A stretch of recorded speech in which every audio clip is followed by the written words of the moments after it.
there is another 1.5 day to go, and I'm sure you guys will go back with lots of content from here where you can practice and preach to the rest of the students of yours, or in fact your colleagues and stuff like that. So, and at the outset, I would like to thank Dr. Ramesh sir for giving me this opportunity. In fact, I think it has been long since I've spoken on a forum like this where we have SPSS to be used. So thank you so much for this opportunity, and congratulations to all the organizing committee and the faculty members of the Department of Commerce, Mahatma Gandhi University, for organizing such a nice program.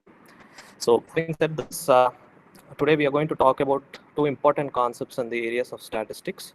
So correlation and regression analysis, and this is something that all 56 of us, let me see, I'll just probably switch over from here and there. Oh, 62. Cool. So I'll just switch over from here and there. So if there is any inconvenience in probably you don't see my screen, don't hesitate to unmute yourself and let me know, please. So we have almost 62 participants in this session, and the words that I am using on this slide to showcase my title for today, the correlation and regression analysis, are not new to any one of us. We must have heard about this anytime one, probably when we read a research article. It could probably be irrespective of our areas, like considering HR, marketing.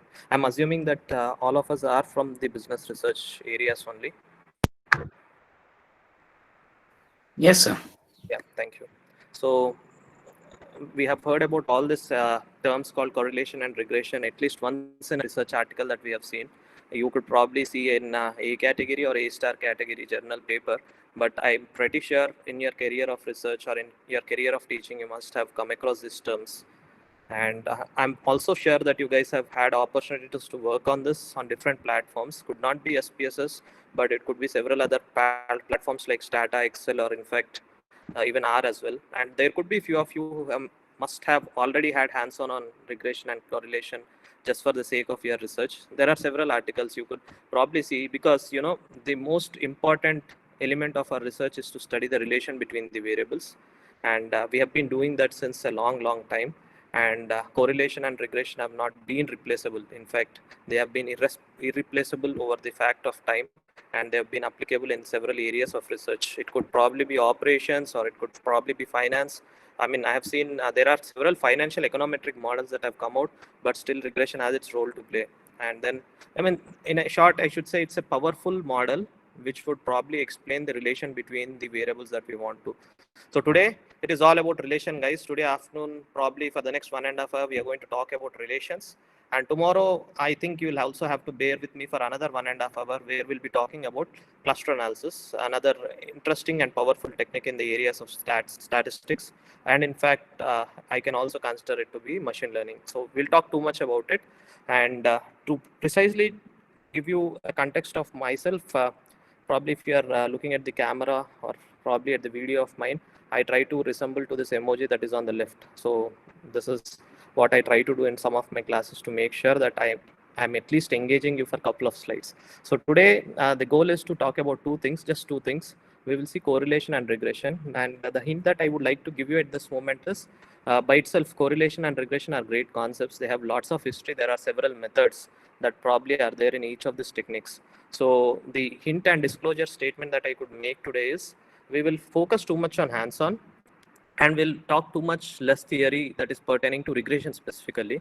Correlation, I'll try to cover as much as possible to give you a base understanding on what correlation is and from where it has evolved.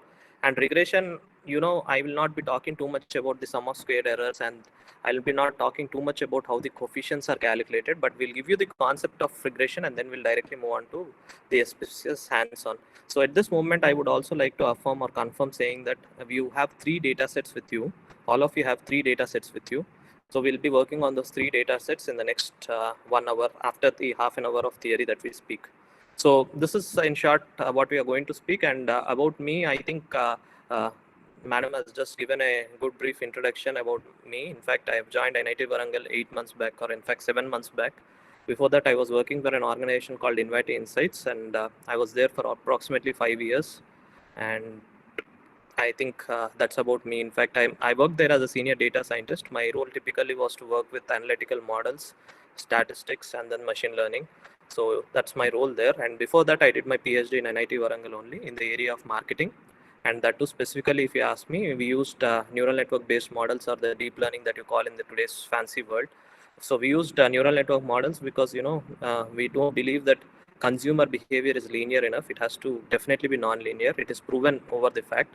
So we used non-linear models that are very good at establishing a good relation between these predictor and prediction variables, and we did a very good analysis on it to estimate what customer satisfaction and loyalty are for a company. So this is what my work is. So since 2010, I think since 2010 January, approximately for the last 10 years, we have been researching only in these areas of marketing research and analytics predominantly. So this is in short about me. And I think I have given some brief about what we are going to talk today. So let us directly move on to the topics. So first, we will talk about correlation, get the hands-on done, and then move to the regression. So, like I said, today it is all about studying the relation. So why is studying relation so important in this moment? So I've seen your schedule or the program plan. I'm pretty sure you guys have gone across what is descriptive statistics. And while you studied descriptive statistics, you must have looked at the measures of central tendency and the measures of dispersion. I'm sure. Why did you look at them as, like, in case if you want to typically, if you typically, I was just trying to see if my screen marker would work, but it's not working at the moment. So if you typically want to probably study characteristics of your data, for example, you have collected your class scores, assuming you are teaching any management subject and you have 50 students in your class, and you have collected, or you have gathered in all your scores or your students scores together, that is like including your minor, mid, and end examinations. So now you have 50 students scores, I mean, what you say, examinations criteria score. So what is important is now you can actually study the distribution of your class. So some of the questions that you can ask to yourself is my class averagely performing better or no? Is my class really good or bad? How am I teaching? Is my teaching reaching to the students through these marks or no? Such kind of questions to persist in all the teachers, right? So what you typically do is you look at your central tendency to understand, and you define yourself saying the average of class is close to 70, which says I'm a good teacher, or in fact I cannot justify like that, but I can say like students are able to make good justice to the subject. That is one point that I can make.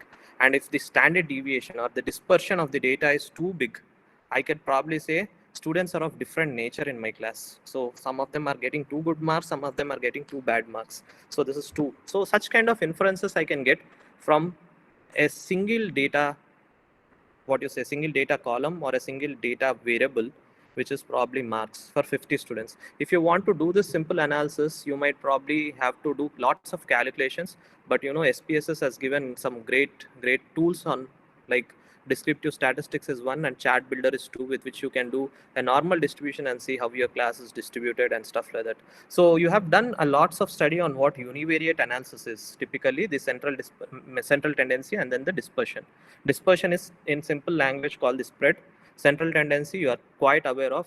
We all have studied all this probably over the last probably since our schooling of our career. So probably you should say mean, median, and mode is what you have studied in your central tendency theorem. And then you probably studied range, and then standard deviation, and then variance. These are the three things that you might have studied in dispersion. So this is univariate analysis in short. I'm not sure if you have touch-based bivariate analysis, but now what we are going to talk is typically going to be bivariate analysis. So univariate is looking at single variable, bivariate is looking at two variables together. So why is it needed in research? Why should you basically be looking at two different variables? So simple language, if you probably take advertisement and the sales. In literature or in theory, you can clearly say if the advertising cost is high, the sales also could predominantly be high. So this relation exists between advertising and then the sales. So if you want to study if there is any relation between X and Y variable, you typically have to study the relation. So how do you study those relations is a different criteria, but studying the relation between those two variables will give you a cause and impact. In fact, what it will tell is if your advertising costs are increased, you might probably get too much of sales. And that applies to rest of the examples that I've mentioned on the slide as well. For example, as your age grows, there is high chance that your strength grows. And by the time you actually grow older, probably after 55 or 60, again, your strength falls down. It could probably be income and education as well. If your education is, this is definitely not agreeable in all the cases, but your income is high when your education is high. The vice versa is, if your education is high, your income is high. So memory skills and drug use, there is relation. If you probably use too much of drugs, your memory will fall down. In fact, when I say drugs, it could also be the medical drugs that you use or the medicines that you use. There is high proximity that your memory levels do fall down while you use high dosaged drugs. So then the second, third, or the fourth example that you can consider is voting preferences and attitude towards regulation. So what I'm trying to tell through these four examples is, when you want to study relation between two variables, there is huge impact to the business. In fact, when I say business, it could probably be somebody sitting in an organization. He will come and ask you, like, say, if I probably have to sell 500 cars today, what kind of advertising factors would impact to sell 500 cars? If I ask, everything that you see in business has something connected, right? So if you have to make such huge revenue, there should be certain factors or certain features that would actually relate to this huge revenue. So there is always relation existing between such kind of variables. So such kind of variables is where you'll have to study something called as a bivariate analysis, or to study the relation between two variables is bivariate analysis. So this is in short what bivariate analysis is all about. So now the next question that I have is, how do you think bivariate analysis can be done? I don't think I have any right to probably ask questions to teachers, but just to make sure that I am also in this class, I'm asking you this. How do you think bivariate analysis or relation between two variables can be studied?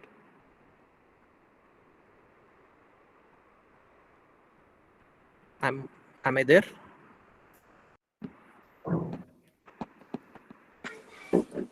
Yes, sir. Yeah, cause and effect using chi-square. Okay, let us, thanks for sharing both of you, but let us make it very simple. If you want to study relation between two variables, what can we do? Two of you is absolutely right, chi-square or cause and effect, very good thought process, but let us come to the basics of it. We are looking at something, yes, Arindam, correlation, that's cool. So correlation is what we are talking today, so absolutely the answer should be correlation. But the first way of actually looking at or studying the relation between two variables, according to me, or a simplest method is called scatter plot. A scatter plot basically helps you study the relation between two variables. Here, in this example, if you see, what we have done is we have taken the diameter and the height of a product into consideration, or it could probably be like, you can consider any of the example that you want to. You can probably take the age and the height, or it could probably be the height and the weight. See, there is a good relation between height and weight as well. I'm saying this with context to the most number of cases. There could be few instances where a guy who is probably 7 feet is lean as well, and a guy who is probably a 5 feet is fat as well. But the height and weight could probably also be related enough. So you can consider any of those examples on either of the X or Y axis as you please to. And if you probably think about plotting those variables, so how could they ideally be is, just imagine height and weight are two columns, and then under height you might probably have 5, 5, 6, and then 7, and then say 4, 3, and then 5, 5, or stuff like this. Assume 10 variables or 10 data points, and in the same way to the weight also, you have 10 variables like 65, 55, and then 40 or stuff like that. So just imagine those 10 data points, if you have to plot on a graph using a simple dot method, that is going to lead to what you're seeing on the current slide, which is called as scatter plot. Scatter plot is a simple method with which you can actually study the relation. So for example, if you see here, from this graph, I can say if my height is smaller, the diameter is also low, in fact 0. But if in the first case, or in the first example that you see, and if you go a little forward, you could see, I could at least notice a trend that if the diameter is increasing, the height is also increasing. This is the trend that I could actually notice from this graph. And I can say that there is a relation between these variables. Whenever this increases, that also increases. But at the same time, it is not same everywhere, but I can actually take the commonality or the maximum points showing in that direction. So this is what I can actually escape through or explain through what scatter plot is. And I can do a wonderful scatter plot using the chart builder on SPSS. If there is time, I'll show you how to do that. Or in case you have done it, please do excuse me. So this is what scatter plot is. But scatter plot has its own limitations.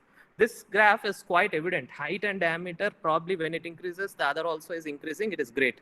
But you know, there would be certain cases where you might probably get non-linear data points. That means you don't have a linear growth as it is shown here. Probably there is just a circle and every point falls in that circle. In that case, how do you actually help us understand what is the relation between these two variables? So here is the challenge. Here is where you will find it very difficult to understand if these variables are related or no. And at this context, it is very, very important. Diagrammatic representations may not make any justification. So we use something which is called as correlation in the current context. So the second method after scatter plot, what is predominantly used to study the relation between variables or two variables is called correlation. And the third is definitely called the best fit line or the regression method. Okay. So the three methods with which you can do bivariate analysis or study the relation between is, the first is a scatter plot, the second is correlation, and the third is a regression. Okay. So now we have seen about scatter plot and we have also seen the limitations of what scatter plot is. So with that said, like I said, it is very, very important that we need numbers to actually generalize or justify what we are speaking, rather than depend on these plots when specifically we have issues like there is non-linearity in the data or data points don't act as they have acted in this case. So it happens in reality. Most of the times the data points don't act so linear. And if you, in case you had say thousands or 10,000s of data points, unlike the 60 data points here, it would be very difficult to establish a relation from the scatter plot. So that is where you can actually look at something called as correlation analysis. Before we get into understand this term into the details, let us come back from where this correlation has actually come in. Okay. So there is, everything has come out from this basic concepts of what you have studied already in univariate analysis. That's called variance. Okay. So what is variance? You all know the variance is nothing but you probably have say 4 data points. Just imagine there are 4 data points. How is my data point 1, data point 2, data point 3, and data point 4 spread across when compared to my mean? That is variance. In short, if you probably see, again, I have taken the same example.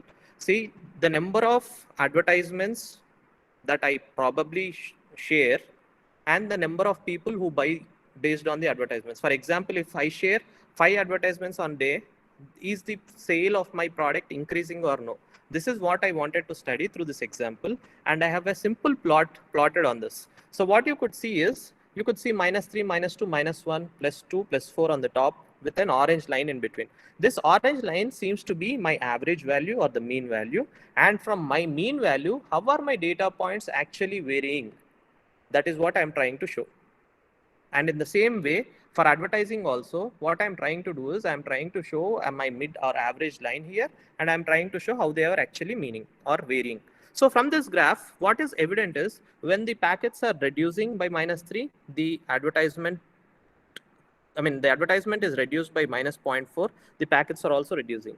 And it is appearing same in the first 3 cases. And in the next 2 cases, when it is plus, the advertising costs are plus, the sales are also increasing, or the packets that are being procured is also increasing. These numbers are fictitious, but for this moment, what you can understand is when they are reducing, the sales are reducing. When they are increasing, the sales are increasing. Now, this concept can actually be explained through variance. That is what we did, right? We looked at the mean, we looked at the difference from mean to each data point, and that's the formula of variance too. It is x minus x bar whole square. That is what you do for variance by n-1. You all know this formula, a simple formula. So if this formula of square of the square, if I little expand, it will become xi minus x bar, xi minus x bar, which is squared, right? So this is a simple formula of variance. But this explains typically only relation between one variable, or how much of spread is there from one variable. In case if you want to study, say here it is probably very linearly shown, but in case if you want to study the exact relation between packets and advertisements more efficiently, the same variance method can you actually use for 2 variables. This is the thought process that ran across the mathematicians. And what they have decided is, guys, I'm so sorry if you think I'm going too much into maths. I am not going in too much into maths. You will not even listen more than plus, minus, and division from me, and a multiplication. This is all simple math. My only intention is I am talking two major concepts, but at least if one concept goes deeper to 1% out of the 70 people who are here, I'll be more than happy. So please do stay with me for the next 15 minutes, and I'm pretty sure you will never have to refer to textbooks to understand what correlation is. So sorry to disturb myself and you all as well. So what is variance? So variance is basically the dispersion or the spread across from the mean. So the same thing, if we take two variables, can we explain it better is what mathematicians taught. And they have come out with a simple change in the formula. Here, xi minus x bar is for the variable x. And what they did is they have considered yi minus y bar, which is for the variable y. That means in a simple language, instead of just taking two of them and squaring it up, they said, let us multiply x and y and see if we can identify the difference, or can we identify the relation. That is where they have coined to this great term called as covariance. Covariance does nothing. It basically studies the variance between x and y. That is why it is called covariance. Covariance is between two variables. You are studying x and y, and that is evident from the formula. You see, it's simple variance formula only. Instead of it being a square, you have also the y minus y bar here. That's it. That's how the covariance came into existence. So people started using covariance and they started to make calculations. So covariance, if you probably try out, it actually gives you an unstandardized value. That means it could, for example, you did the same calculation to this advertisements and then the number of packets. If you did this costing, it would probably give you a value of say 4.9, or it could probably give you a 10.9, or it could probably give you a 12.9. So this way, the values which are positive tells you that there is a positive relation. If they are negative, they say that it's a negative relation. But how much of strength is there in the relation? How do we establish? When the values are so unstandardized, how do we establish a relation? This is the question that came out to the next level of mathematicians, and they thought, why can't we basically use covariance to standardize and bring out something more efficient? And to standardize this covariance thing, what they have done is they have taken a denominator of standard deviation of x and y into consideration. And when they took standard deviation of x and y into consideration, now all the values that typically lie for a correlation would be from -1 to +1. Today, in a language of correlation, if you really, you all know this, right? The values of correlation will always stay between -1 and +1. They stay between -1 to +1 because the covariance is standardized using the standard deviation, and that is why it is between -1 to +1. So in short, if I'll have to say, covariance is a crude method with which you can actually study the relationship between the variables. It is crude because it gives out unstandardized values, and from there it will be very difficult to make analyzing or analysis out of it.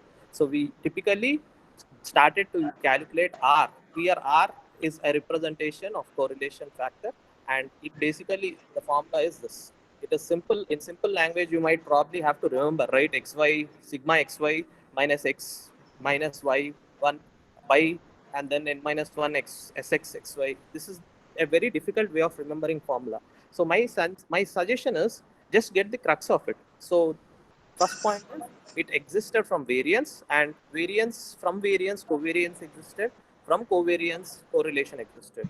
So this is that all I'm trying to say. I'm not asking you to go in detail into the mathematics. If you have any interest on it, I will just share a mathematical problem with you. Apply these formulas and see, you will understand the depth of it. So this is how correlation is calculated. Now you might ask me, what is this R and who did this? And to give you a precise of how the formula looks like, this is how the formula looks like in any of the mathematics textbooks that you see. So it is like this: n sigma xy minus sigma of x, sigma of y, and then this calculation has actually come out from here only. So this is what a correlation value is. Like I said, if you have to standardize this value, you have to basically use this standard deviation, and the values would ideally lie between -1 to +1. So this is correlation, and the correlation that we are talking about is not generalized to be applicable to all the correlation methods, and this method is ideally called the Pearson product moment correlation, or it is also called as Pearson correlation. The image here shows two pioneers who have coined this word, and it is named after him only. Carl Pearson is the founder of this methodology, and it is called Carl Pearson is evident. I mean, he's open to everybody because he's one person who is the author of this article. But Florence Nightingale David also worked with him to generate what you see as the formula of R. So R basically studies the relation between X and Y, and it gives you values between -1 to +1. So this is called the Pearson product moment correlation or a Pearson correlation. Now, why did I specifically mention this is called Pearson correlation or Pearson product moment correlation is because there are several other methods of correlation. And now you have to understand those correlation methods as well. I'm not going deep into it, but you should at least know what are those correlation methods before we go and start doing our hands-on. So there are other methods with which you can also perform correlation analysis. The first important thing that you should remember while you perform correlation is this concept of normality. Whenever your data is normal or whenever your data is normally distributed and whenever you think the data has no issues of the normal distribution, you can actually consider the data to be parametric in nature. I hope you guys, I'm not repeating what is already told to you guys.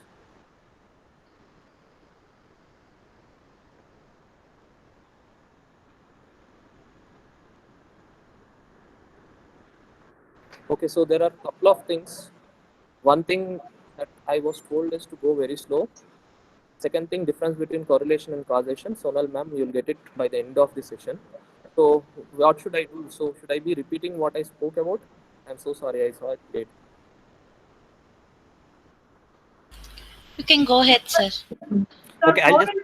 Correlation is parametric, is it? Sorry, ma'am. Correlation is parametric, is it? No, ma'am. I'll go there. Just hold on for 5 minutes. I will go there after probably clarifying on being little slow on what I have already spoke, so that all those who have not probably got what I spoke also, they get the context. And then I'll go into the parametric and non-parametric thing. So before that, can I ask you this question? If you guys are probably done with what is parametric and non-parametric things? Yes, sir. Yes, No. sir. Okay, so fine. So I have to repeat from the concept, right? I hope the scatter plot is quite clear for you guys. I'll repeat from the concept. I'm just trying to say, if you want to understand how widely is your data spread for an individual variable. For example, if you want to understand for the same example that I said, 50 students are there and you might probably be teaching management science to them. And if you're teaching management science, maybe your class had total marks from 35 to 90. So what I'm trying to say is your class is distributed from 35 to 90. So now if you calculate the standard deviation of your class, it could assume that it probably came 14 or 15. So what you can say is your data points are nicely dispersed across the mean. That is what you can say. So am I making sense? The first point that I'm trying to say is you are trying to study the dispersion between or the spread between your variables using your standard deviation. So this is a square root is basically standard deviation, but for variance what you do is you don't have a square root, otherwise the definition or the formula is same. So what I'm trying to tell you is, if you probably study the dispersion for one variable, you can probably use variance. If you want to study the dispersion between two variables or the relation between two variables, that is where they coined in this concept which is called covariance. Covariance is nothing but it is taking, like your variance formula is only, if you carefully assume or look at the formula of variance, it is xi minus x bar whole square. This thing can be rewritten as xi minus x bar into xi minus x bar. That is simple, right? Am I clear here? I mean, let's see who asked this. Madam, Monica madam and Arindam sir, am I clear here? Until here, did you follow? Okay, thank you. So now going forward, what I'm trying to say is, instead of taking this xi minus x bar, which is like repeating two x's here, what I'm just trying to do is, I'm just replacing this xi minus x bar on the right to yi minus y bar. That means I'm trying to study relation between two variables or study the covariance that is between two variables. So instead of squaring it, I'm just trying to bring in y minus y bar. The formula changes only because I want to study the variance between two variables. The variance will explain me the relation. That is my assumption, and I have started out. So this is what covariance formula is. Covariance is nothing but when you multiply two variables and want to study a relation, it is covariance. Variance is you just take the dispersion of one variable. That's it. Now, what I'm trying to say is, if you probably calculate covariance for any of the values that you want, you can take any basic stats textbook and calculate covariance today evening only. Tomorrow morning also you'll see me, and you can probably question me if you have any questions on that. So now we are not going too much into the maths because our goal is to do hands-on. Now, these values that you get would ideally not fall into a range. Sometimes your value can come 4, or sometimes your value can come 30, or sometimes it could come something else as well. So it is something like this. So instead, what people thought is, can we actually standardize this unstandardized thing? And that is where they have brought in the standard deviation into picture, and to the same formula, the standard deviation of variable X and standard deviation of variable Y are added. So in short, what covariance explains is, it explains the relation between the variables, but it is in the crude form or in an unstandardized form. So by bringing in standard deviation of X and Y into the denominator, you will now be able to standardize it, and the values would ideally fall between -1 to +1. And that is why the standard deviation was brought in, and the formula is rewritten as you could see here. Is it clear now, ma'am?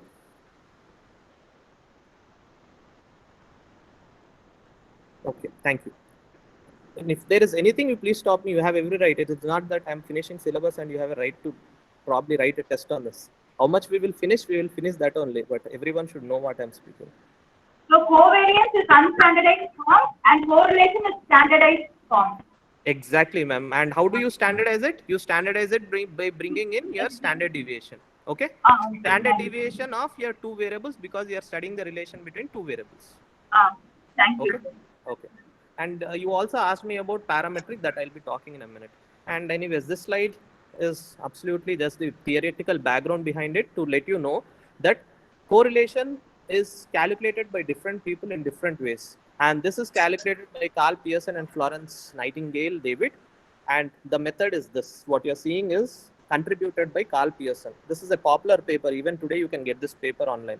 So from here, what people did is they also tried their own ways. There was one guy called as Spearman who also found out a method of correlation, and there was another guy called as Kendall who also found out a correlation. Now, how are they different? When should you use what? We should know this. So to understand that, I will bring out these terms called as parametric and non-parametric tests. May I request one of you to kindly share what is parametric test? When the data has got normality, it's parametric you would use.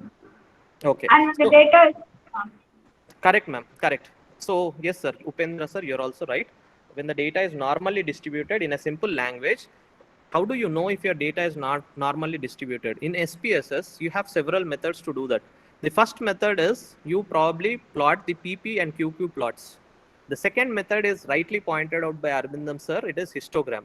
And the third, there are three methods with which you can actually do normal distribution. So through these methods, if your data passes all these tests or at least two tests, you can consider this data to be normally distributed.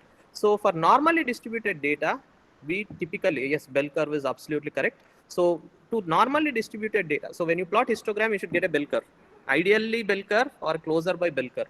So when your data is normally distributed, the data that you probably have can go to a parametric test.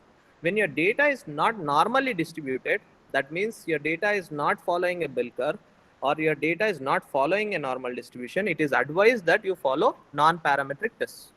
Fine. So when you have studied hypothesis testing, you might have studied t-test and you might have studied f-test. You might have studied chi-square test. You might have studied Wilcoxon rank-based test, right? Yes, skewed data. Correct, ma'am. Correct, sir. Sorry. So what I'm trying to say is when you studied hypothesis testing, t-test kind of tests are parametric in nature, whereas Wilcoxon rank-based test is a non-parametric test. You have several methods like this. You also have Kendall's rank-based test, which is also a non-parametric test. So what I'm trying to tell you is for each kind of data, the first assumption that we should make in correlation, or in fact any of the methods, is we should first let us understand if the data is normally distributed or no.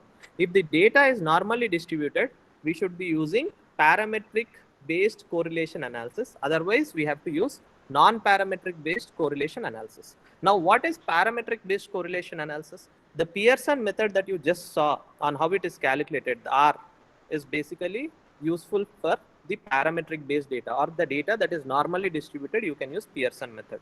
When the data is not normally distributed, even in your hypothesis testing, if you clearly see, when the data is not normally distributed, you don't use the direct data, you use the rank of the data. And in the same way, here also in correlation, the rank of the data points is used to calculate what you see is Spearman, and yes, that's why it is called Spearman's rank correlation. And the next method is called Kendall's rank correlation. They are called rank correlations because they are calculated based on the ranks of the data points rather than considering the data points directly. Because the data is skewed too much, you cannot do a direct test of Pearson there. So these are three different types of correlations, and these three different types of correlations you also see in what you call as SPSS. I will talk more about it before we get on. One moment, just a moment. So Pearson correlation is parametric based correlation. Yes, ma'am. So if what I'll do is I will move till the 12th slide. Right now I'm on 8th slide. I will repeat that for you in the 12th slide. Just give me 2 minutes. Okay. So moving forward, now this is where I want to define what correlation is. A correlation coefficient is a numerical index that reflects the relationship between two variables. Now, how do you say what is the relation between those two variables? The values can lie between -1 to +1. Most of us, the biggest inference that we make is if the values are positive enough, that is like say 0.8, 0.9 or 1, we say there is a strong relation. And when the values are say suppose -0.2 or -0.3, what do you call it? Negative correlation. Yes. People say there is no correlation. You should not say that. You should be saying negative correlation exists. So the values between +1 and -1 are positively and negatively correlated values. That means correlation do exist. When you have something very close to 0, you might say there is no linear relationship, at least for this data. So that is what you can actually say from this values called +1 to -1, and they are more categorically defined as a rule of thumb. I don't say everywhere you have to use like this only, but for your reference, they can be categorically defined like this. So if your x value, what happens to the variable x, what happens to the variable y? If x increases, y also increase, that means it is a direct or a positive correlation. If x decreases and y decreases, it could also be a direct or positive correlation only, because both of them are decreasing. So x increases in value and y decreases in value. That means there is a negative correlation. It would ideally be from -1 to 0. And if x decreases and y also decrease, that is also again an indirect, what you say, value between -1 to 0. This is more than this. I think if you see this slide, you will get more clarity. So when you actually bring in or push your data into any of the methods, typically Excel or SPSS, if I say I want to study the relation between income, education, attitude, and vote, so this is how the result would come out. The top table that you see income, education, attitude, vote on both the X and Y coordinates, and you see diagonally you have 1 because they are trying to study relation between income to income. So income to income, always the relation is 1 only, because if income is 1, probably income on the other end also is 1. So the values are very close, say they would always stay 1. Now, the second point that you should consider is the relation between income and education is 0.35. Now, this 0.35 indicates that there is a moderate positive relation. So, in the same way, if you see attitude, it is -0.19, which indicates a weak or a negative weak relation. 0.1 is very weak relation. And to know what are those, the rule of thumb based on the size of correlation is something like this. If your values lie, irrespective of the sign, please don't see plus or minus here. Irrespective of the sign, if your values are 0.8 to 1, they are very strongly related. 0.6 to 0.8, strongly related. And 0.4 to 0.6, moderate related. 0.2 to 0.4, there is a weak relation. 0.0 to 0.2, very weak relation, or they say there is no relation.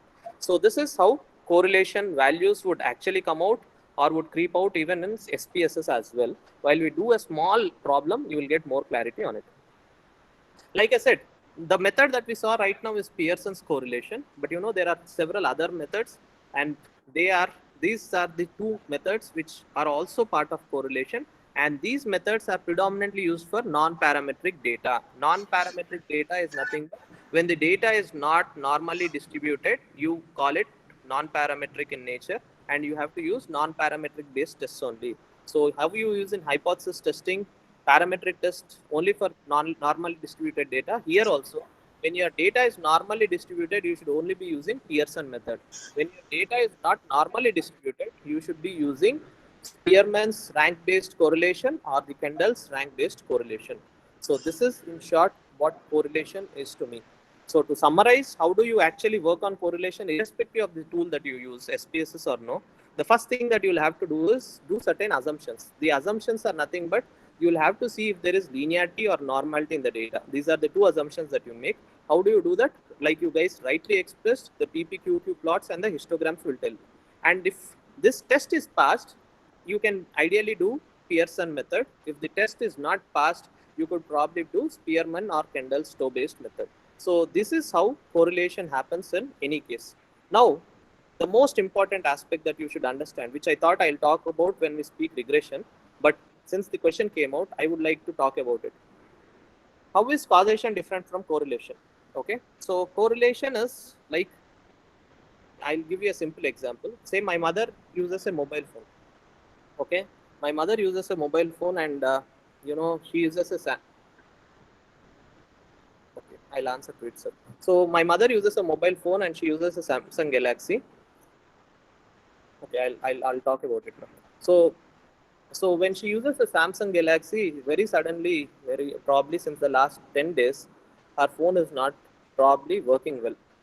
See, she believes that since this phone is probably 4-year-old, she believes that this battery is the reason for, the mobile to be not working probably. She establishes a relation because the battery is older, the phone is not working. But when I actually looked at the phone, I have realized the phone is basically getting stuck because the number of apps that have been opened on that phone are probably all the apps that are there on the phone. So now what I want to tell you through this is, my mother established a correlation of failure to the battery, but ideally correlation is not the reason there. The cause is... Pardon? Yes, sir. It's you. 2 marks ka? Participants, please mute. So what I'm trying to say is, my mother established a relation between the battery failure to what her mobile is getting stuck for. But the cause is something else. The cause is what the number of apps that are running on the phone. So what I'm trying to say is, the difference that you should notice between correlation and causation is this. Not all the values that are correlated. That means if a correlation of 0.8 is established between X and Y, it doesn't mean X causes Y or Y causes X. Okay. So this is what is the difference between causation and correlation. The cause can be something else as well. So that is what you should keep in your mind, and that is one limitation that you should keep in your mind, with which you cannot blindly say the relation is high, so it works out extraordinarily well. If it didn't work, it could probably be the reason that causation didn't effectively work. So is there any research paper to justify the correlation values? The correlation values as justified by Pearson are this, and they are just the rule of thumb, sir. Like we saw in the last slide, the values would die from +1 to -1, and you can probably justify your own results based on the data that you are using. If you think the data is too much linearly related, then you should say your value should be somewhere between 0.8 to 0.9. Otherwise, you can probably think if their data is not too much linearly related, 0.7 to 0.8 is also good. You can think like that. So it's just a rule of thumb. Everywhere the justifications are rule of thumb only, but there are papers. We have to search, and probably if I find something, I'll share it with you. And what is the difference between Spearman ranks correlation and Kendall's rank correlation? Both of them do have different formulas, but both of them are calculated based on rank only. Like how you saw Pearson's formula, and Spearman and Kendall's also have different two formulas, which we are not discussing today because 75 to 80% of the data that we use is definitely going to pass through the Pearson correlation method, and that is why we have not discussed too much of it. So when your normality test fails only, you might have to probably use what you call your non-parametric test like Spearman and then the Kendall's correlation. So this is what I could answer. Okay. Are there any tests for linearity? Yes, there are tests to actually assess the linearity. So to understand the dependency and independency, also you have tests on SPSS. Otherwise, if you allow me, I'll just show you some techniques. Linearity tests in R we used to do, but I don't remember their names. I mean, they are named against the founders of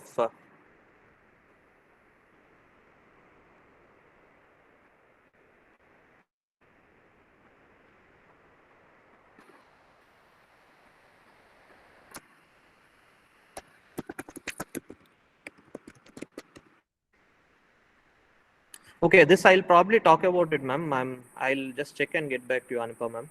I don't remember exactly, but there is one mathematician who has coined a methodology with which you can actually check linearity. There are several methods in SPSS as well, but right now, give me some time while I probably open SPSS, at least I'll see and get back to you. So this is what correlation is all about. And I think these slides will be accessible to you. This is again an entire summary of how you have to basically be using correlation. Like I said, now somebody would ask me this question. If they asked, it is, if they didn't ask, it is fine. Now you said Pearson method should typically be used for parametric based data or the data which is normally distributed. Now what method should we choose out of Spearman and then the Kendall if the data is non-parametric in nature? Suppose if your data points, both the data points are non-parametric in nature, which particular test should I use? Should I go for Spearman or should I go for Kendall? The theory says when your sample is very small, it could probably be 40 data points or 30 data points, please go for Kendall's correlation method. It works better. And if your data is little excess, like say it could probably be 100 points or more than 100 points, it is recommended that you use Pearson correlation method. So to give you in short, Spearman correlation works better with large data and Kendall's correlation works better with smaller data. So I hope, I think you have very good understanding of what I mean to talk about. Pearson correlation is exactly the crude form of what, I mean, it exactly evolved from the covariance method, and from covariance correlation existed, and that was coined by Pearson, and the Pearson correlation is ideally used to study the relations, whereas it works better for normally distributed data only. Whereas for the not normally distributed data or the non-parametric data, you must be using Spearman's ranks correlation and Kendall's correlation. Now, like a fool, you told us there are two methods. Which method works better with what? If that is your question, then the first part is Spearman works better with the large set of data, and Kendall's rank correlation based method will work better for smaller set of data. So this is in short what correlation is. I don't know if I made justice to the entire concept of it, but I think I thought I should not take more than 40 minutes and give you a brief. These slides will lay with you all, they'll lie with you all. So I think if you can see to these two summaries today evening, and if you have any questions, you can ask me tomorrow. So now let us get to what we have to do hands-on. All of you have SPSS on your system. So I shared 3 data points. Let's see what data point I can first open. So the first data point that you can open is called correlation example.sav. Please do open that data point.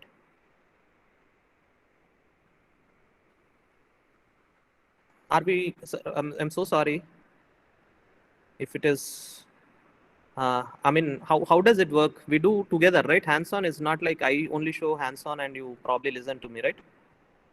Yes, sir. We'll also work.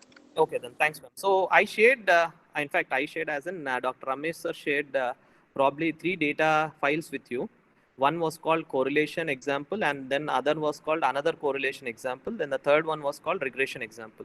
So I would request you all to kindly open the first one, which is correlation example data file. And I would request you all to please confirm on the chat box once you have opened it, because we will go together. How much we learn also is fine. I'll wait, ma'am. Absolutely will wait.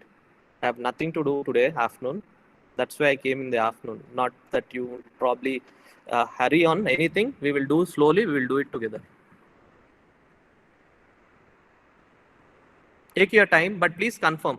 Even if one has not opened the file also, you have every right to probably pause me. because you are on this workshop spending your 5 days of time to learn things to the best of the knowledge of the resource persons and also your colleagues who are attending this workshop. If you have any issues, you stop me. We will learn correlation very nicely. I'm telling you, regression we will not learn so effectively because it will approximately take 4 hours or 5 hours to understand the concepts of ordinary least squares and also the sum of squares and sum of errors. So what I'll do is that we will go a little slow, but this I think we have to come from the basics.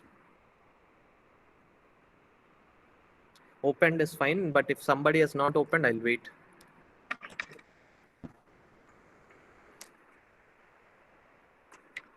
We'll start at 3:03. We'll give 1 minute for everybody to open. Sometimes some of their systems will have 1 GB RAM, and SPSS has developed to 26th version where it will take little time to open.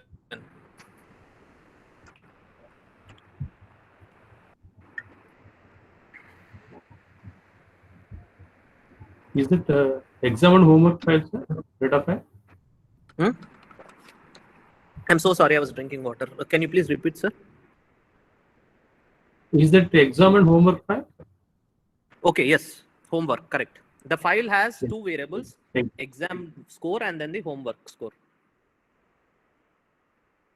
Okay, I hope all of you have opened this data file and you find no difficulties opening. Sir, 1 minute, sir. I'm just opening. Please take your time, no worries, no worries.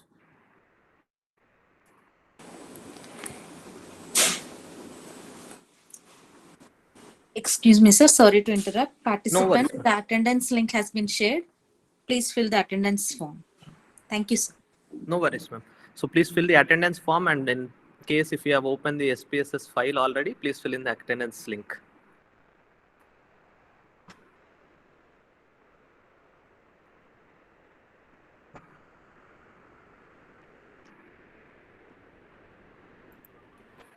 Should we open correlation example?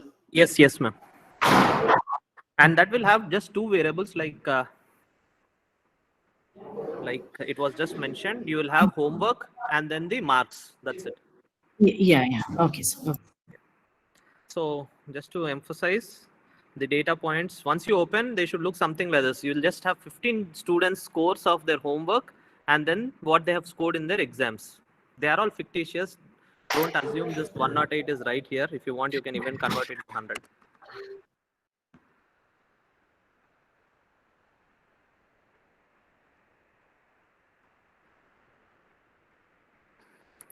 Anyone still facing an issue? All of you have opened, right? Okay, fine. So we'll go ahead. So, Sir, excuse Yes. me. At the Yes. end, 15th student, 0, 0 is written. Exam Correct. is 0 and homework is also 0. yes, ma'am. Let us assume that he is ill, critically ill, and he has not come. Okay. So, yes, just to re-emphasize, the data file should have 2 variables. You all know this, right? The variable view will give you a clear understanding that what this variable type is and what is the width of the data and stuff like this. You all know this, so I'll not go too much into it. We will get into the data view to understand what the data points are. So you just have 15 data points for 2 variables.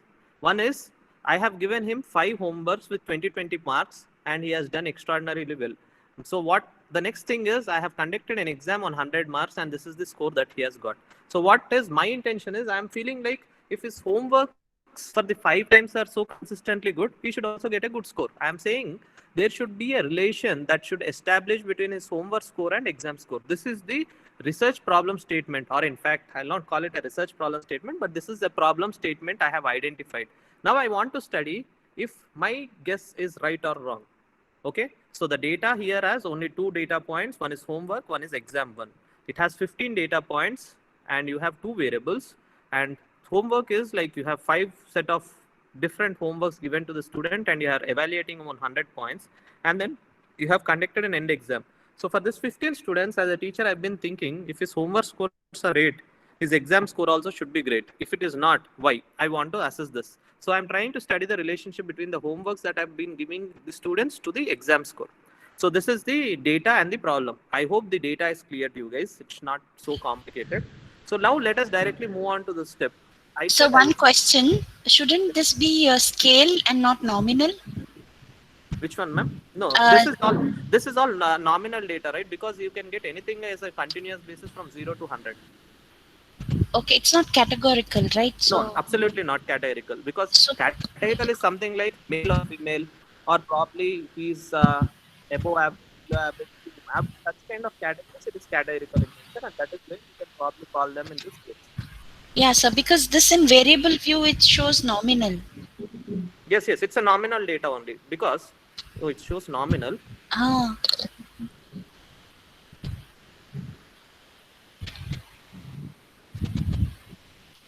measure is nominal.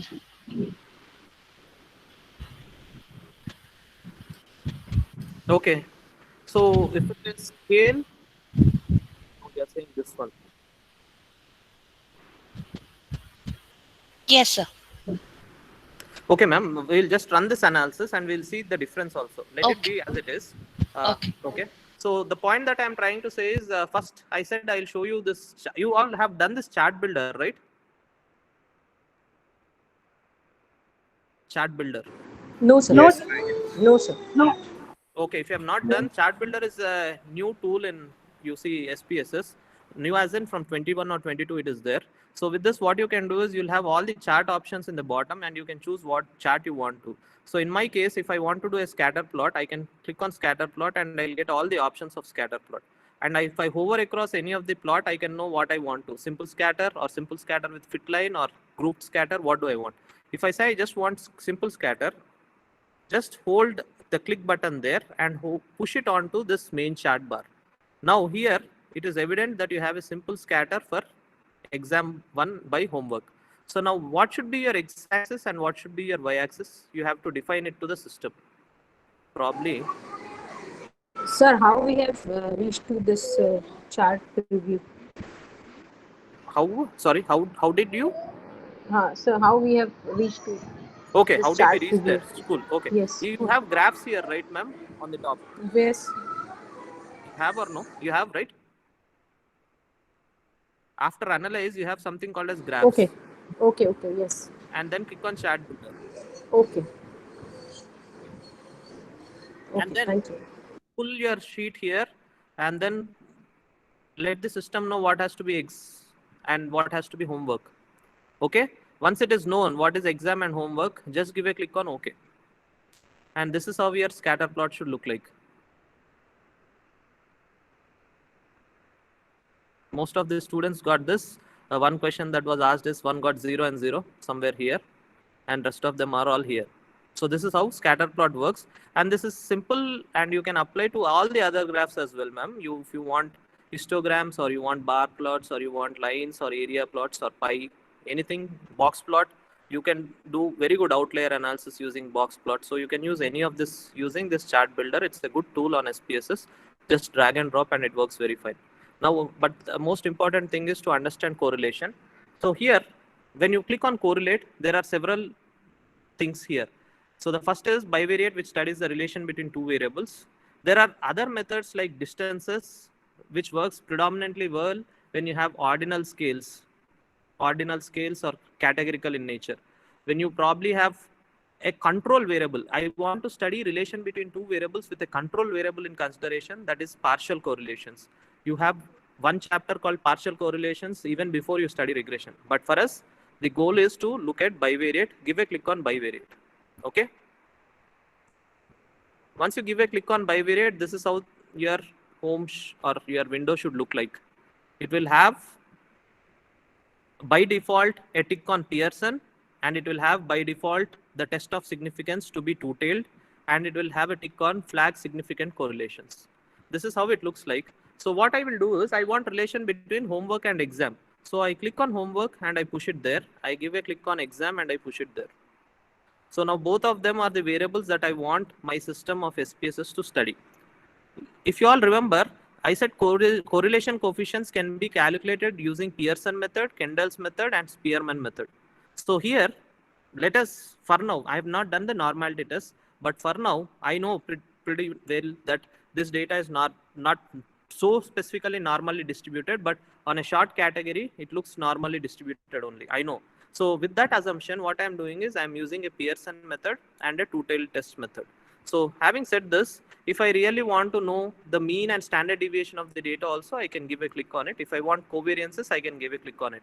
No harsh rule that you should not give a click on it. Okay, Bootstrap is, if your correlation has to run several times, not just one time, you can use Bootstrap method, which is predominantly not used.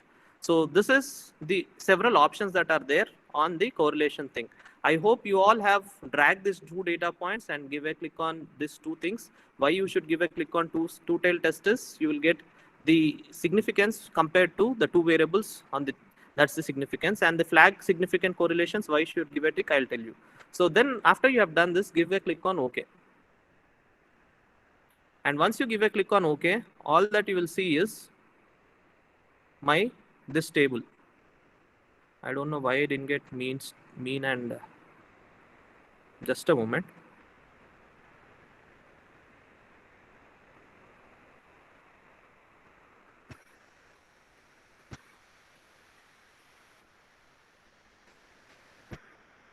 Yeah, so this, just consider this. Now I gave a click on descriptive statistics. With that, what I could get is, I could get my n. N is the number of data points, which is 15. And then what is the mean of those first data point called homework? And what is the average of the second data point called exam 1? That's what I could get. The standard deviation, you see, I have a point called 0 also. And I have a point called 100 as well. And most of the points are inclined in different directions. That's why the standard deviations are close to 25, 24. So that means there is lots of dispersion in the data. Now coming to the bottom, you have the most important analysis to make. You have homework and you have exam, and homework and exam here as well. Please follow my mouse. And here you have Pearson correlation, and here you have Pearson correlation in both the cases. So to homework, the Pearson correlation value is 1. But to homework and exam 1, the Pearson correlation value is 0.949 with double asterisk. If you all remember, when you went to analyze and gave a click on bivariate, you remember you flagged significant correlations. So the significant correlations will be flagged or will be given a double asterisk, which says that they are very significantly correlated. How do you tell the significance is, you see the significance two-tailed value. This value, if it lies to less than 0.05, you consider there is a strong correlation. That means, there is significant correlation. That means your correlation value, if it is assumed to be 0, or it has to be like no correlation exists. So the simple way, there is a hypothesis which is formed. The hypothesis says the correlation does not exist. And then there is alternative hypothesis which says correlation exists. And when the values fall to less than 0.05, the null hypothesis is rejected and the alternative hypothesis is accepted. So in this case, the inferences that you can make are homework and exam 1 are very strongly correlated. They get to close to 0.95, and the significance of correlation between homework and exam 1 is also significant enough. This is the inference 2 that you can say. And if you want to say something else from the descriptive statistics, you can say. So through correlation, all that you can say is this. So significance, n, n is the number of data points, 15, 15. 0.949. Why do you have asterisk? I said asterisk defines the correlation is significant at 0.01 levels, not even at 0.05 levels. It is at 0.01 levels. If it has a single asterisk, here it is not there, but if it has a single asterisk, the significance is at 0.05 levels. But here it has a double asterisk, which means the value is somewhere close to 0.00001 or something like that. So that is what you can infer from this simple 2 variable analysis. Now the same variable, if you want to probably do it for multiple data points, you have another example correlation data that you can take. I'll show you that as well. So here, if you take, see there are height, weight, and gender. Gender is again, it's a categorical variable, but here you have height and weight. The only challenge here is you have missing data points as well. So if you probably do correlation analysis for this, how does this look like? You can give a try. This is for you to do personally. Now I would wait for 5 minutes for you guys to probably work on it. Sarita ma'am, here is the attendance link for you on the chat box.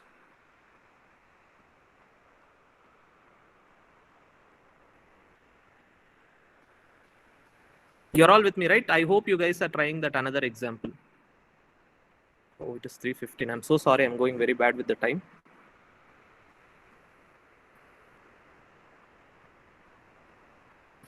Okay, please try it out. Otherwise, will it be okay if you guys probably try it out post this session? Because tomorrow morning I'll anyways be coming and you can ask your questions. And to this question that ma'am asked about the skills also, I'll be answering little late. Okay, so you guys can do after 3:45. I will just take Sure, sir. 15 minutes of your extra time. Sushma ma'am, I'll Yes, remember. yes, you and yes. I'll probably, Yes, yes, carry on. Yes, sir. thank you. I'll probably negative 0.513. Cool. Oh, some of you have also tried. Cool. Very nice. So let's now move on to an important concept we should also be discussing today. I'll just take 20 minutes of more time to probably give you a context of what regression is, and then I'll take you to a hands-on, and then we'll close it off for the day. Okay.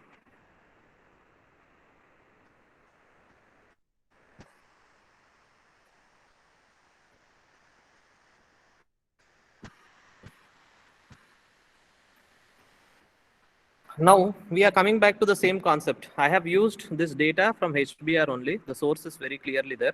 A Harvard Business Review article on regression is what I tried to follow. So let us not make complicate regression in the first half. Let us take the same example on where you are trying to understand relation between two variables. All right. So let us assume any of those y and x variables that you want here, and you have plotted them here also.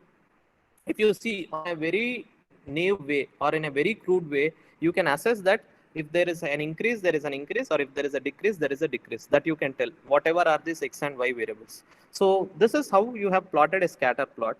Now, if you want to study if you can actually establish a line, a simple line, which will actually cover the most number of points. Just imagine that you simply draw a straight line which would cover most number of points, so that line explains the best fitness of the model.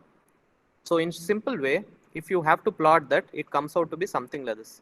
This line is covering to the maximum number of points as it could cover. And from this red line, say suppose you have points on the extreme right and up and bottom as well. So all those points, the distance from that point to the red line is nothing but the residual. It is nothing but the error. That means what you are trying to simply do is, in a language of what we have done in our schooling, you are trying to build a line which is also following into this concept called y is equals to mx plus c. The intercept and slope you have, right? Y is equals to mx plus c. In your schooling also we did this. That is the line that you are trying to build, and this line is basically called the best fit line or the regression line. So through regression line, what you are trying to say is, I am trying to fit the maximum number of points that are possible onto the straight line, and the rest of them, however far they are, the distance between that particular point to the line is considered to be the residual or error in simple language of machine learning. So this is what you are trying to study in regression. And for this, you basically can consider the equation to be y is equals to ax plus b.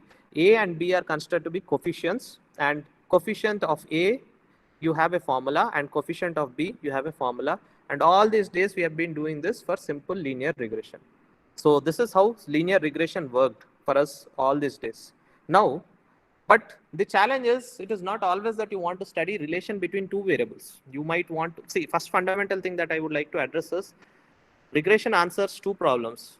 Regression can predict something for you. Like say, if I probably invest $5,000 or say $5,000 million in advertisement, what can be the sales of my company the next year? Can I estimate it? Can I predict it? Yes, with regression you can do that. The second thing that regression can do, or the way that regression runs on the back end, is it studies the relationship between the variables. What does it study? It studies the relationship between the dependent and independent variables. Now, what is dependent? Dependent is, it has something else to depend on. Independent variables are those variables which probably help this dependent variable survive. So in a simple language, if the equation is y is equals to f of x, this y is your dependent variable, the f of x, the function of x1 to xn, are your independent variables. So any dependent variable, like say sales of a car, would ideally depend on say 500 factors. It could depend on say 600 factors also. But what data I have to predict the sales of the car? I have the advertising cost that I have incurred, the seasonal impact, and I would probably say what did I sell last year. These are the three independent variables which help my dependent variable called sales to be predicted for this year. This is what I'm trying to do in regression. So regression helps solve two problems. Mostly in finance, if you see papers, or in HR, if you see papers, what they do is they try to study the relationship between volatility, and then they also study the relationship between those ratios. I mean, there are several things that finance people do, and to study that relation, what they do is they take this, say suppose volatility they take is equals to what are all those independent variables they take into consideration, and they say volatility is equals to, finally the equation would be something like this: volatility is equals to 0.61 into x1, x1 could be one independent variable, 0.72 into x2, 0.78 into x3 plus eta or error. So this is the equation that they give, and they say this is the relation that we have established between volatility and those three significant factors. This is how finance people study. In probably HR, if you consider, they will say an employee is going to stay with my organization or leave my organization. I want to predict how employees engaged with my organization. If I want to study how employees engaged with my organization, this is my variable. With what variables they would be dependent on? How much time is he spending in my office? Is he working continuously?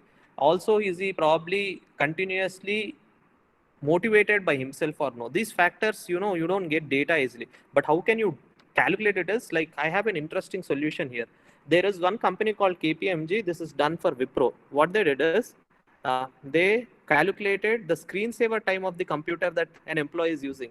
And this tells that definitely the employee is disengaged, since he's not working too much. Again, this is just an inference. And then the swipe in and swipe out times into his desk were calculated. All these values, based on this, they said Wipro's XYZ employee is not engaged. You might have to talk to him to make him engaged, or you might have to give him a pink slip. So this kind of analysis, all the models that you see in statistics, if they have to predict something, or if it has to be modeled in a way something, it is always y is equals to a model of x, or y is equals to f of x. F of x can be x1 to xn variables, and this dependent variable is here. If I will get fever or no tomorrow, how will I know? Based on people who got fever previously on certain symptoms. If he had high cold, if he had high body pains, there is high proximity that he can get fever. So this high cold and high body pains are independent variables which will help decide the dependent variable if I can have fever or no fever. So that's basically what regression is. So it can solve two problems. One is to study the relationship between the variables, and the second thing that it has to do is it has to probably give you an estimate or predict something as you want. So that is the beauty of regression. But regression, usually, if it is only a simple linear regression between two variables, you can simply do a y is equals to ax plus b, and it's a simple formula, right? Let's see. It is, I mean, I don't remember the formula, but regression coefficients.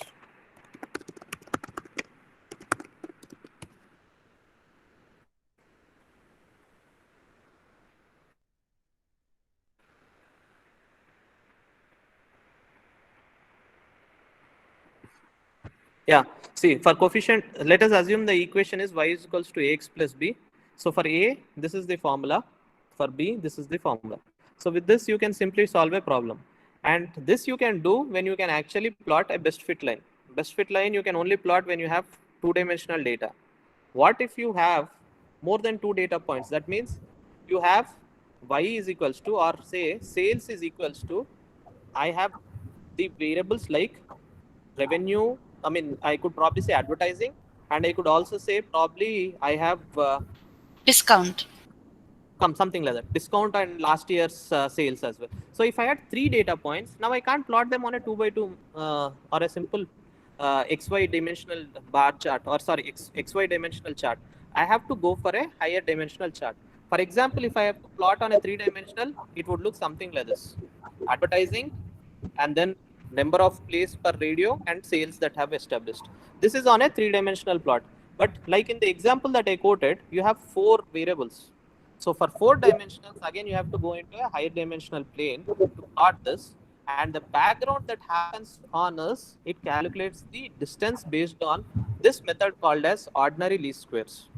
And based on ordinary least squares, the calculations of your coefficients are made and your residuals. Residuals are typically calculated based on your sum of squares.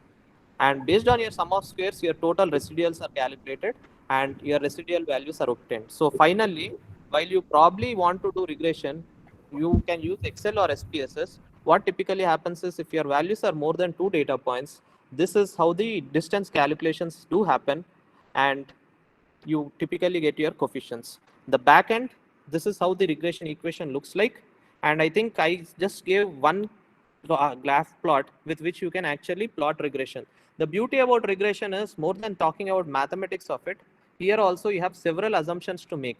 During our interviews in data science, while we used to recruit people, we used to ask, what are the assumptions for regression? People used to say, we have to do linearity test. If the data is non-linear, we should convert it into linear by applying transformations. And then we should see if the data is probably having this homoscedasticity or no. The independence is there between the data points or no. Normality check we'll have to do. So like this, people say close to 12 to 13 assumptions in regression. The most important point of regression is to not just go and run regression, but check all these assumptions. The minimum assumptions that you should check is if your data is normally distributed or no. That is the minimum assumption that you should follow. And just now somebody said, not somebody, most of you said, we can do PP plots or we can also do histograms to check the assumption. And then you can also do this test like homoscedasticity and heteroscedasticity to understand how the dependency and independency of the weights are. And then you can do a normality test. So this is what the assumptions of a linear regression are. I would recommend it. I will give you some notes on this entire assumptions. It will not take much time for you to try out. I would recommend you take this plot and also that notes and try it out at your leisure time. So now, having said this, after you do these assumptions only, you will have to do regression. That is the concept. But here, for the sake of our understanding, I have taken a data set which typically have qualified those assumptions. This data set is basically studying the relation between an injury that is going to happen to a woman. Suppose if there is a woman, if she has injury, what are those factors probably would have more relation to get that injury faster? Like say for example, if a girl who is with lots of strength, if she falls, there is very low scope that she might get highly injured. And if there is probably a girl who is very weak, if she falls down, there is high scope that she can get an injury. So based on that, an injury index is calculated, and this woman has collected 5 to 6 data points which probably are like this. Squats is a measure of strength associated with quadriceps, and it's like the biceps, the topper part, and then the gluts, a measure of strength of the muscles in the upper part back of the leg and buttocks, and then abdomens, and then arms, then the grip, and then age and MEDI index. MEDI index is her past medical history. So this is the data that has been collected, and the same data is actually shared to you guys. So I would now request you guys to probably open that data point. It would be called as regression analysis.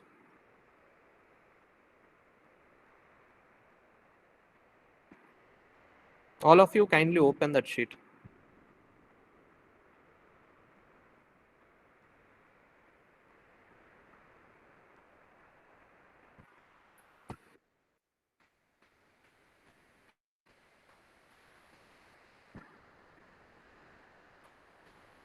Okay, I'm not finding it here.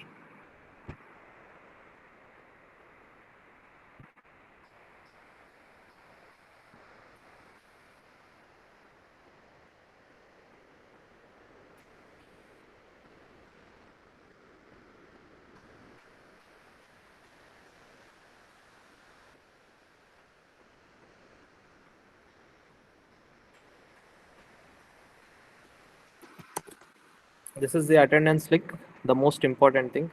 Sir, I have SPSS 22. It is taking time to open. Don't know why. You have the answer, ma'am. Maybe your RAM is slow. Are you using a 64-bit system? No, regression example, what I am currently showing doesn't have two variables. One moment.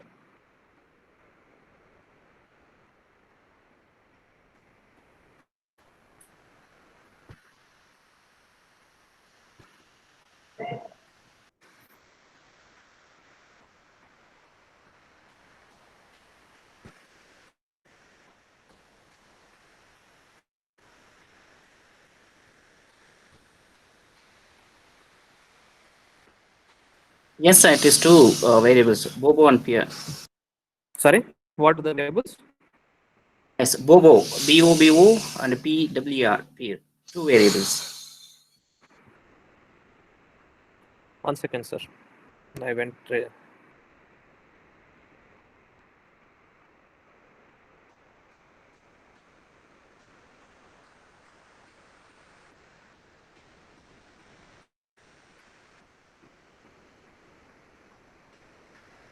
And sometimes this doesn't get connected to the SAV file or SAV file.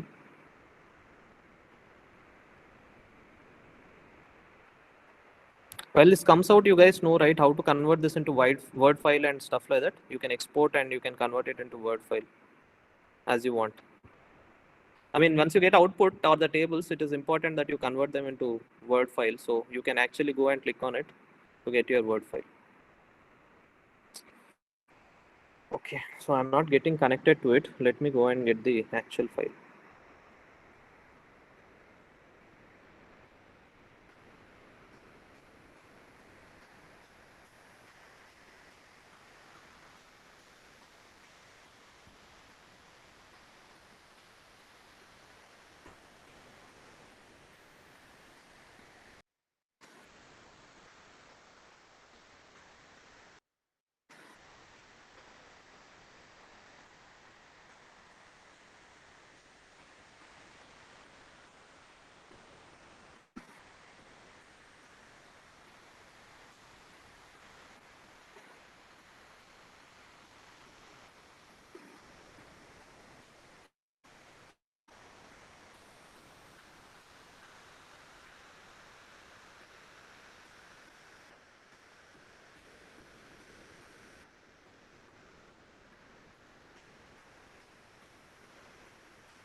Just give me 1 minute, it's open.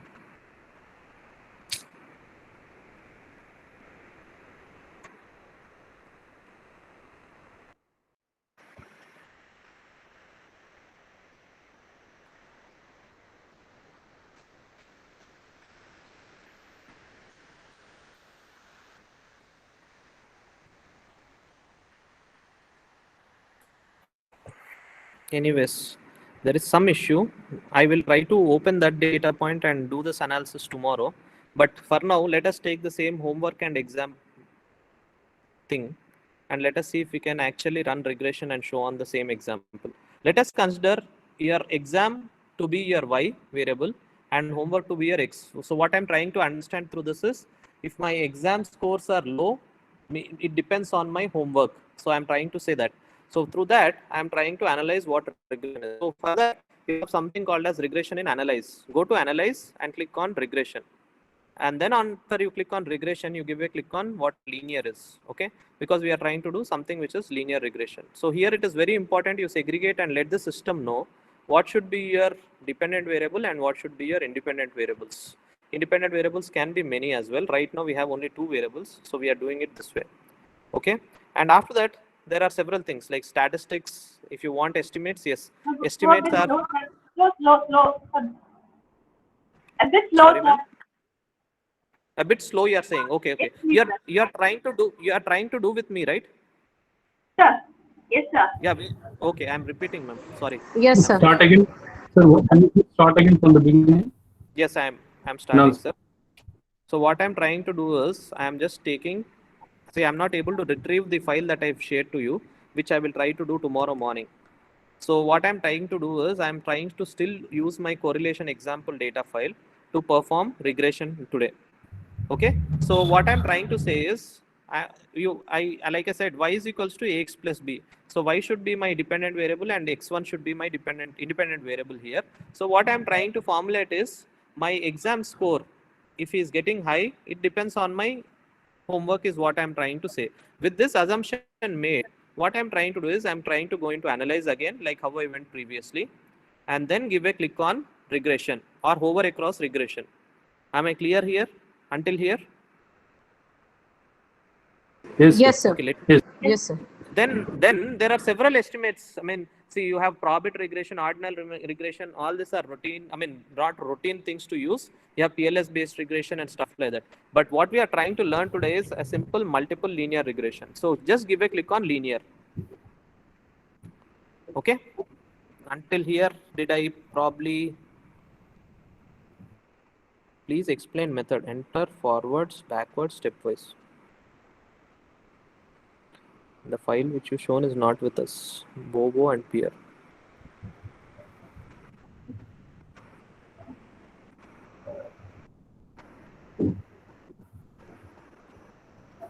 Okay, so this is, like I said, the first thing is let us take this into dependent and let me take homework into independent, like I said.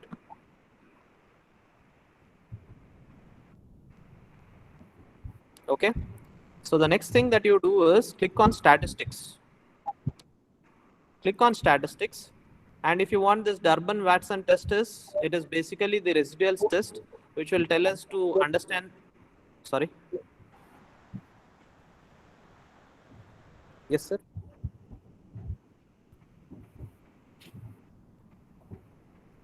So it helps us to understand the independency between the variables. So if you want, you can do all this residual ticks as well. But the most important thing is for us to get these estimates and the model fit. Model fit is those R-square values. So if you want descriptives and partial correlation values and the covariance matrix, you can give a click on it as well. So this is what I gave a click on statistics, and that shade all these things. And then you have plots. Then you have plots. What plots you want, you can typically plot. Between what you want to plot, you can do that. That is plots. And save is if you want to predominantly save your results like this. What all you want to save in this values, you can save them as well. Okay. So please come back to plots, sir. Please explain once again, sir. Plots. Yeah. Yes, sir. So Thank you, sir. Yeah, I'll do it.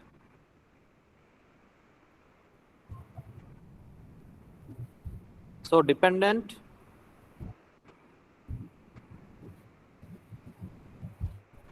What are these? One moment, sir. Let me see my variables. Both are numeric in nature.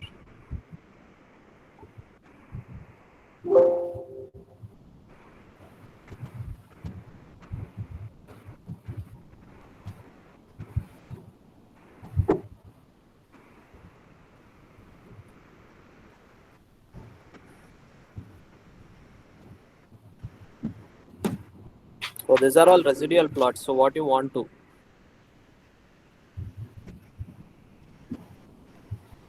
Just a moment, we'll try to see what the results would look like. So these are the standardized and unstandardized values.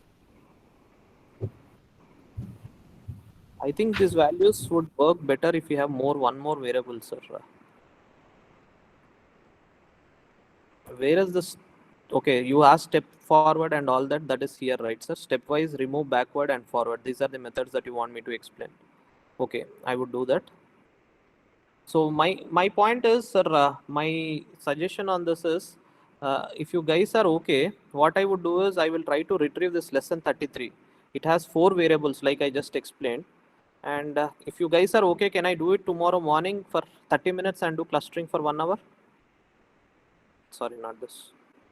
Sure, Will it sir. be fine for you guys? Because I want that way, Okay, sir. because I want to show that forward, backward, and then the stepwise regression like sir asked. And the second thing is I also want to show plots. Yes, sir. Yes, that's good, sir. And more importantly, I have already killed your 10 minutes of extra time. So I think I will retrieve it right away. The data point yesterday also evening, it didn't open to me. Assumption checks, I think, sir, you have to do it because 10 assumptions if you do, it will probably take me 45 minutes to 1 hour. I will give you the guidelines of how you can do assumption checks. If you have any questions, probably you can reach out to me. Not anytime, tomorrow evening only you can reach out to me. We can't do individual assumptions. Even in correlation, I didn't do. Yes, I will share the notes. That is better. I will share the notes of assumptions. There will be 13 assumptions. So we'll have to do at least 6 to 7 assumptions. I will share those notes. You please refer to those notes and try assumptions by yourself. I will only explain the interpretations that you can make out of the linear regression tomorrow, and also explain each of those methods, and then also those plots that I will do tomorrow. So for your information, these slides are shared, and I will also share the notes of assumptions, including correlation, and also for regression, what assumptions you should follow, I'll share tomorrow. These are some of the points you have to remember when you are doing regression. You have to just read through them. You'll get some understanding. That is like, have descriptive statistics mandatory. Make sure your R-square significance is clearly understood. So these are some of the points. Make sure to study the scatter plots between your dependent and independent variables. All this you have to study. So because regression is, you give any input and output. I mean, you give any dependent and independent variable, you get values. But for you, it is important to understand those assumptions and see what are those x1 to xn that are rightly fed into the model. So that is where regression is very, very important, and it needs lots of in-depth study, which probably our focus at this moment is to make sure we understand the interpretation on SPSS. We are not going too much into details, but I'll share the assumptions. These slides are anyway shared. Assumptions I'll share, and also the data file I think I shared wrong. I'll share the right data point probably by end of day today. With this said, thank you so much for your 1.5 hours of time today. I didn't go as per the timelines. I'm so sorry about it. I should have finished the regression as well today, but I didn't. But tomorrow we will be talking about one of the interesting topic again, which is called cluster analysis. So tomorrow we will meet early in the morning to discuss something which is called cluster analysis. I'll give you a brief about cluster analysis, and we will try, if you have anything about cluster analysis specifically, you can ask me now only. I will try to probably make sure that they are covered. I'll be talking k-means clustering, I'll be talking hierarchical clustering, and I'll also talk two-step clustering tomorrow. In case you want anything additional beyond this, you can ask me. And the data set that I'll be using is the predominant data set that is used for clustering, the IRIS data set. That also I'll share. Now what is left out on me is I have to share the assumptions for correlation and regression detailedly in a Word document. And then I'll have to also share 2 data points, which is the regression with this lesson 33 and also IRIS data set. I will do this. That's it from my side. Now, yes, any suggestions to enroll in data science course? I mean, sir, can you unmute and talk, sir? So that I'll not deviate from what I should be talking. Sir, cause and effect. Go ahead, madam. Sir, to know the cause and the effect, we have to do regression. Exactly. Okay, fine. Thank you. Thank you so much. Yeah, no issues. Sir, is there any data science courses which I can learn all this in brief, not just an FDP program like this? Sir, so I don't know what your background is. Like, you are teaching something? Sir, I'm a PhD scholar also now. Oh, cool. So if you are a PhD scholar, my recommendation would be you go to EDX or Coursera. Okay, edX or Coursera. Sure, sir. Thank you. And in Coursera, you have something called as Data Science Toolkit. Okay, sir. Under it, you have 9 courses. Okay, sir. Out of those 9 courses, I would recommend you start doing each courses. Sir, for me, I predominantly believe statistics is something which is important to anybody, irrespective of him being a business guy or non-business guy. I would recommend not only Nagendra sir, but for everyone to do this predominant course on statistics. One book which I really like about statistics is this one. Anytime I do a session, I read this book. Sure, sir. What is it? The book is an interesting title, Statistics for People Who Think They Hate Statistics. Yes, sir. I have seen this, sir.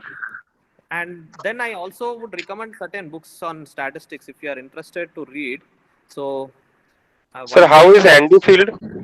Andy Field is for SPSS. Just a moment, sir. That is also my recommendation, mandatory recommendation. I am so sorry to show ebooks. I don't have any copyright things, and I'm on record. See, this is Andy Field's text.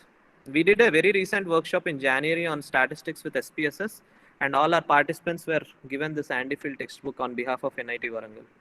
So show the book again, sir. Sorry. Sorry, ma'am. Can you please show me the book again, sir? I didn't write that. You want the author names? No, the statistics for people who hate statistics. Yes, that's the title, and it is written by Neil Sankent.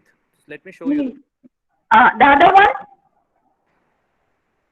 The other one is for discovering statistics using SPSS by Andy Field. Okay, sir. Thank you, sir. And I would recommend not following this Levin and Rubin kind of textbooks. I'm not against it. He's a great author, but you can use books like this, Naked Statistics. They are all simple and easy for us to understand. And even if you are from a BPC background, you love it. So my first recommendation is please do certain fundamental courses on statistics, then only get into data science, sir. Otherwise you will have lots of trouble understanding data science, because data science typically talks about only one point. It is about minimizing error. And how do you minimize error?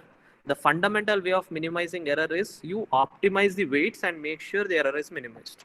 So that optimization, if you have to understand the stats part better.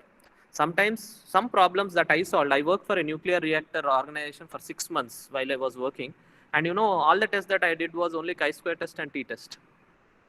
Data scientist, but only these two tests helped me solve problems there. Now you should understand the beauty about statistics and this fundamental tests. The problem or the challenge is, while we are reading this is taught purely like academics and we don't understand the applications. As students, I'm not blaming teachers. As a student, I have never understood the application so seriously. But when I went into corporate, I realized the significance of it, and how we can use this hypothesis testing, I got it very nicely. So I would request you all to look at the applications and teach students applications. I always believe in saying this greatest quote from Albert Einstein. Albert Einstein says, the true art of questioning is not intentionally pointing out to students who don't know the answer. You have to make sure you inspire students to tell answers in a way that they probably get inspired. I mean, you should not say your answer is wrong. That is what they say. I personally believe that is what we as teachers we should not be doing. All my slides typically have this. I at a moment forgot that we are talking to teachers, and I didn't bring it here, I think. See, this is the quote. You can read it for yourself. This has given lots of light in me because I was never a teacher. All through my 9 years of work experience, I have never thought that I should become a teacher, because I believe a teacher should be someone who is very passionate, motivated enough to motivate lots of students. I thought it was not in me. Even today, I don't believe in it. Some way, destiny is that, and I am here. So I personally believe and I follow in this principle. And I would probably say, if you guys also start following this, students would be really impressed about you and they would come to your class. I teach MCA at NIT Warangal. I teach organizational structures and personal management. I have 54 students attending my class. And there have been 14 online sessions so far. It has just started in September first week, and I've taken 14 online sessions. Till today, the minimum strength that I had in my class was 51. And I have never taken attendance in my class, and I don't want to take in my future as well. This is off the record, though I'm on record in NIT Warangal. At the same time, when I said this, attendance link. This is for you, Shanti ma'am. Okay, so having said this, thank you so much for spending your 20 extra minutes with me. It was a lovely time and an honor to probably be interacting with you guys. I am available for any discussions on cluster analysis. Sorry, what was the topic today? Correlation and regression analysis on this mail ID, which is on the bottom. Thank you so much, and I appreciate your time. Looking forward to interact with you all tomorrow in the morning. Thank you. Over to the organizing team, ma'am. Is it like I can leave or? Oh, that's not working. Thank you everyone who patiently listened to me and probably liked it. And for people who didn't like it, I'll prove that you are wrong tomorrow while we discuss cluster analysis. Thank you so much. Sir. Yes, ma'am. I'm supposed to leave. 1 second, sir. On behalf of Department of Commerce and Business Management, Mahatma Gandhi University, I would like to propose the vote of thanks. You have explained the topic very vividly within this short period of time, sir. You have guided us through the practical method of calculating the correlation very smoothly. The examples you have quoted were very simple to understand, and most importantly, patiently you have addressed all our doubts. Thank you so much for the wonderful session. And we are looking forward for tomorrow's session, sir. So, thank you so much, ma'am. Thanks for having me in. Thank you, Dr. Ramesh Garu, for letting me in and interacting with such 110 lovely people. Thank you so much. and looking forward for tomorrow. Until then, have a good day. Thank you, sir. Bye. Thanks, everyone. Bye, Thank sir. you. Thanks.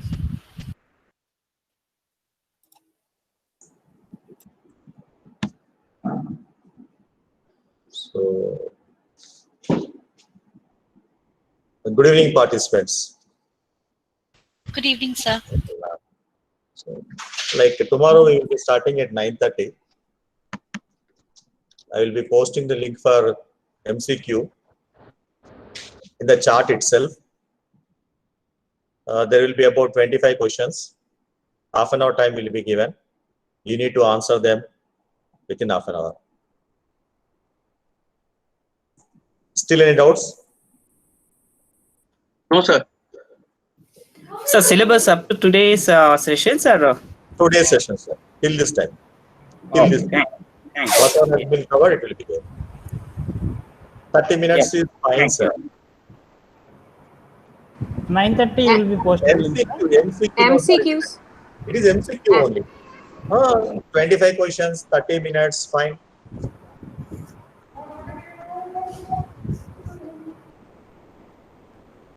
%, 60%, sir. Pass mark is 60%.